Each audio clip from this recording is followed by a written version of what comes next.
You passed your BCBA exam. That is amazing. Congratulations. But now what?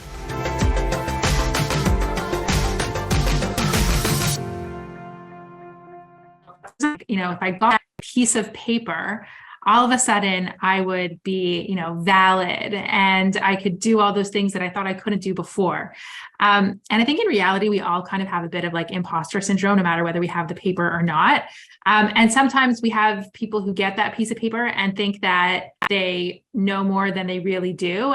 I think getting that piece of paper is really just the beginning of our journey and the beginning of learning. And getting that piece of paper, at least I learned, didn't really change anything for me. I still had to learn and get experiences and continue to work as hard as I was working. There wasn't any kind of like revelation that came with that paper. So it's really just the beginning of the journey. And so we're going to talk about some things that you need to start you on that journey as a BCBA. What you mentioned, Share, about getting a piece of paper and thinking you know everything, or just starting your journey. I'm still continuously learning. I mean, I've had that piece of paper now for over 20 years. I can't believe that. So have you've had that for a long time. We're still learning, so keep learning and be open to learning. Yeah, so you definitely need to find those ways that you can learn. So it's continuing to find a mentor. We always say supervision doesn't end at the exam. You need to continue to get yourself that supervision and work with people and under people who will continue to mentor you and train you and just be good people to work with, because I think none of us can really work in a silo. And very often people enter the field and are promoted to director type positions, and they are then that person in the company who everyone's going to for advice, and they get to make all the decisions, which is really nice, but you don't really always have that experience to back you up on it. So taking a position first where you have people to rely on, even if it's just people who you can bounce ideas off of, you can still have a director type position and have people who you can ask questions to, who can help shape you into the next phase of your career. I'm going to really be biased here and say, get a How to ABA membership. I mean, the reason I say that is we have monthly mentorship meetings. So there's lots of people who join and we all bounce ideas off of each other. And I think that's really super awesome. There's also a ton of downloadable material on our site. And oftentimes as a new BCBA or even a new autism ABA professional, you're asked to write programs and you're probably not fluent on it right from the beginning. So it takes you a long time to do it. So, maybe your boss is saying, hey, just write up this program description, and something that may take your boss 20 minutes to do might take you 4 hours to do at the beginning because you're not fluent. How to ABA has all those. You could look like a rock star. Yeah, I actually heard from someone recently who I worked with for a couple years. And, she reached out and said, I finally checked out your website. And her response was, I feel like every new BCBA should know about it. And it was really, exactly why we created it, because this is, like we said, the beginning of your journey. And if we could help support you on your journey, then that's what we want to do, is just share and collaborate and be a supportive resource. Another thing they don't typically tell you is about CEUs. And, you get your piece of paper and you have to get these things called CEUs, or continuing education credits, continuing education units. And they don't always tell you how many, and they don't tell you what the due date is. You're just supposed to know that. And I remember like my first couple of years with my piece of paper, and then all of a sudden my credentials were due in December. All of a sudden I'm like, I have to get all these CEUs. What? Luckily, I had a couple conferences coming up that I was signed up for, and everything was fine. But they don't always tell you that. So right from the beginning, make a plan on how you're going to get those CEUs. Again, How to ABA has asynchronous CEUs. And how you're going to track them, because you need to know when your membership is up for renewal. You need to know where you're saving your certificates. You need to be uploading them to your portal.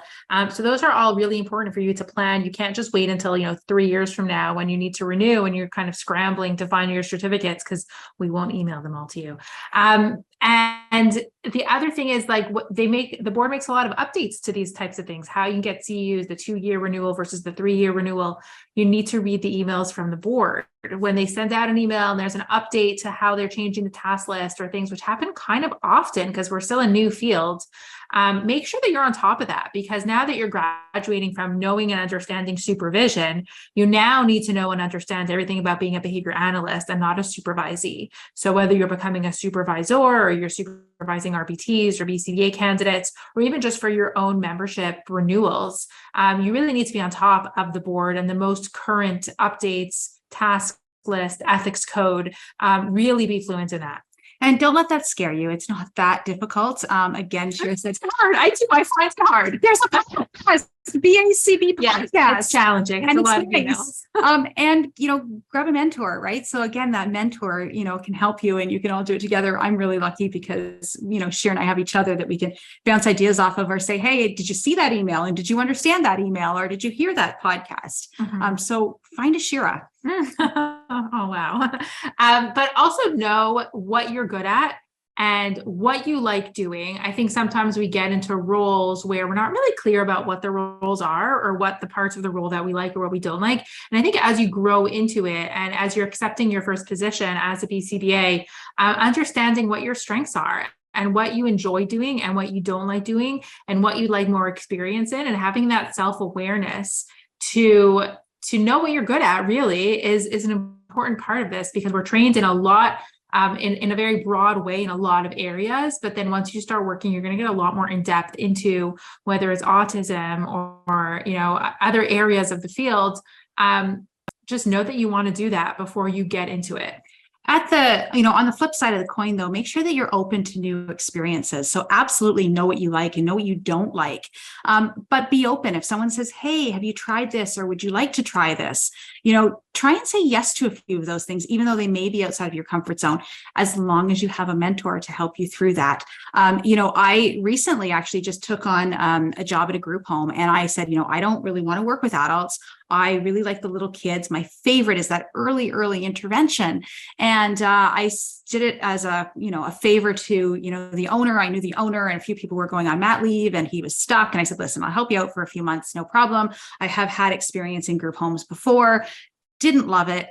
And that actually, I say it was a few months ago. It was a year and a half ago. I stayed. I love it. It is so fun. And it's one of the most favorite parts of my week right now is consulting to that organization. So if I wasn't open to that new opportunity, that would have cut off a big part of my life. So making sure that you're open to those suggestions as well.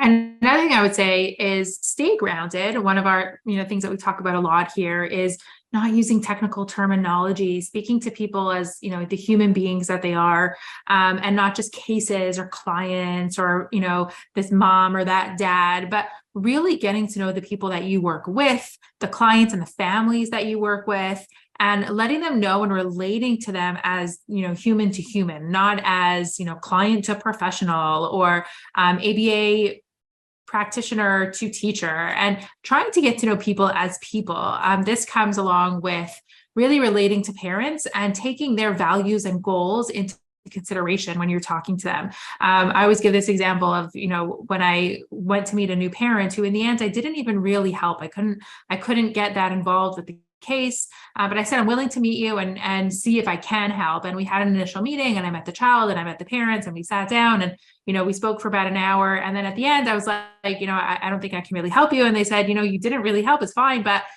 you were the first BCBA we met. And we've been through many BCBAs who sat and listened and didn't have a computer open. And so I think just understanding that as BCBAs, we're more than just our caseload and our data sheets and our programs, but we're really getting involved in people's lives. And we have to take that very seriously. And one thing to help you with that is just really being genuine. And I know there's a lot to take in when you're a new BCBA, but be yourself, stay true to yourself. Yes, we need to incorporate, other people's values and, all of that type of thing, but make sure that you are sensitive. And if you're sensitive and if you're genuine, people will understand that. You can walk in and be like, hi, I'm a BCBA and I'm here to blah, blah, blah, and here's my computer and we're going to do this and blah, blah, blah, and here's my spiel, bye. Or you can be open and you can say, hi, I'm Shayna. This is who I am. And, what are your goals? And I really listen. And if you're going to compliment, really be genuine about that. And if you really have feedback, be genuine, be sensitive, be ethical, have empathy, period. Mm-hmm. And knowing what your limits are, it's okay to say no. I think as a newly minted BCBA, we want to be able to help everyone and save the world and think we can do it all. And you need to know your limits, time-wise and mentally and emotionally. And you also need to know your limits about what you're not yet trained in, like what's outside of your scope of competence. So don't take on cases that you're not as confident in. Don't take on more than you can handle. You can still push yourself. I think at the beginning, it's going to be hard. It's going to take you a lot longer to get things done. So if you have, 10 clients as a new BCBA, that's going to take a lot longer than, a seasoned BCBA who has 10 clients. It's a very different type of workload, but it's the same case number. So keeping that in consideration, that you may need more time to get things done, that you have to put your priorities in place. So like, what is your work-life balance going to look like? And what are you really comfortable with taking on as a new BCBA? Absolutely. And as a new BCBA, don't expect to be clinical director right away. Like Shira said, it may take you a little bit longer to do certain things than a seasoned BCBA. You may know a lot already. You may have been and had experience, long before you had that piece of paper. But just don't expect to jump to that clinical directorship position right away. Mm-hmm. And one of my other, maybe personal pet peeves with this is, we put so much training and investment into supervisees and people that we brought on and started as ABA therapists. And it sometimes can feel really hard when they then pass the exam and are just, see ya, like good riddance, I'm leaving. I'm going to take everything you taught me and I'm going to go somewhere else. And so I think our message is, don't abandon the people who helped you get where you are, and not just for those people, but for you. I think there's a lot of value in continuing to grow with the people that know you and know your strengths. I'm not saying forever, but at least, not the week after you pass your exam. It's not a reason to, kind of leave the people that helped you get there. So think about how you can give back to either the organization you work for, the people that have trained you and supervised you. Maybe take on one supervisee from that organization, and once they're done, then you've kind of given back. But it shouldn't feel like you're abandoning them once you pass the exam. It's a big field out there, but it's a small field, and people, know each other, especially if you're living in the same city, et cetera. So, making sure that, again, going back to being genuine and making sure that you are, if you have to leave a position, in a couple of weeks, just make sure that you're kind about it too. But with that being said, writing professional goals. We write goals for our clients all the time. And, I sometimes think about goals for myself when I'm driving, but then as soon as I get out of the car, they're gone. Or, I'm lying in bed at night thinking, oh, I really should do this, or I really should do this. But then I go to sleep and the goals are gone. Write things down. So not only for other people, but do things for yourself, right? Some of your professional goals. Okay, now that I'm a BCBA, what do I want to get out of this piece of paper? What do I want to do? And some of those things can be long-term goals, like 10 years from now, I want to do this, or 3 years from now, I want to do this, but also then those short-term goals. And lucky for all of you, we have a CEU on that in terms of writing goals and planning. So it's synchronous, and then it's going to be offered asynchronous. So it will be in our membership in terms of how to write goals for yourself as well. And then after you write those goals, figure out what your next steps are going to be, right? So, I've written these goals. How do I get there? What do I need to do to put in place in order to accomplish these goals? For more information on your first week as a BCBA, click the link on or around this video or in the description to claim your skills assessment for a BCBA download.